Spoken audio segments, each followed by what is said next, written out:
আসসালামু আলাইকুম। কী অবস্থা সবার, কেমন আছেন? এ হচ্ছে আমার ফার্মের গরু।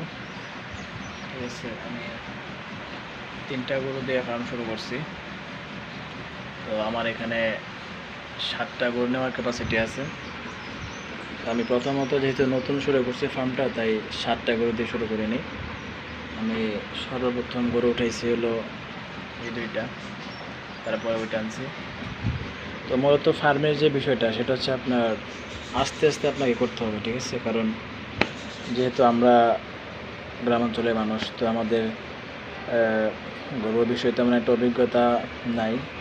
আপনি এমনিতে বাড়িতে গরু পালেন সেটা এক ব্যাপার, কিন্তু যখন ফার্মিং প্রজেক্ট শুরু করবেন তখন কিন্তু আপনাকে একটু অন্যরকম যত্ন নিতে হবে। কেন, খাবার দাবারের ব্যাপার আছে, গরুর সঠিক পরিচর্যা না হলে আবার গরু আপনি হয়তো বা এটা দিয়ে তেমন একটা লাভ করতে পারবেন না। তাই আমি প্রথম অল্প দিয়ে শুরু করলাম। তো আপনারাও চেষ্টা করেন, ইনশাল্লাহ ভালো কিছু হবে।